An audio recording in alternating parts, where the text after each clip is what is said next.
on touche à ce qu'on appelle, à ce que les théologiens appellent la grâce commune de Dieu.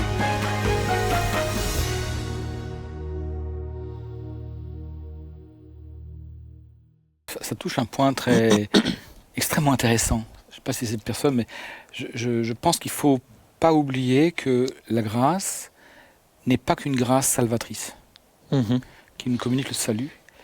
Il existe aussi une grâce commune. Et je m'explique.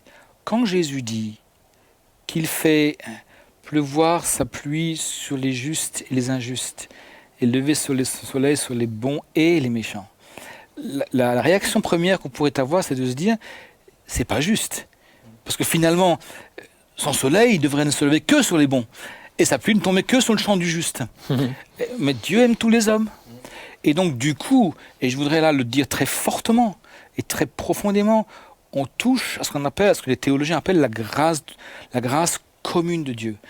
Parce que Dieu aime tous les hommes et qu'il a soin de tous les êtres humains, il veut que ça aille bien. Et donc du coup, il permet à des hommes, et notamment des scientifiques, qui sont en contact direct avec la réalité, c'est-à-dire à l'interprétation de ce qu'ils voient avec la réalité profonde, donc avec la vérité. Et du coup, ces gens-là touchent la vérité biologique, la vérité cosmique, la vérité informatique, la vérité médicale. Ils touchent la vérité. Et donc, du coup, ils découvrent. Et pour nombre d'entre eux, ils se disent bien, il y a un truc là derrière, il y a un truc là derrière qui est incroyable. Plus ils trouvent des vérités, plus ils découvrent d'autres énigmes, ils vont de vérité en vérité. Et certains grands penseurs, notamment Einstein, disaient mais il y a un Dieu là-dedans, là derrière. Tout ça pour dire quoi? Pour dire que oui, il n'y a pas que les chrétiens qui font des inventions. Ouais. Non, il n'y a pas que les chrétiens qui font du bon pain. Si un chrétien est boulanger, il fait du bon pain, tant mieux. Mais le non-chrétien peut aussi être boulanger et faire du bon pain. Et c'est parce que Dieu a permis que cet homme découvre quels étaient ses talents, qu'il les développe au bénéfice de l'intérêt général. Donc ça ne m'empêche pas d'adorer Dieu. Au contraire, de me dire, mais toute la nature, toute la population mondiale, elle est sous l'effet de l'amour de Dieu. Ce serait terrible si Dieu maintenant retirait son esprit.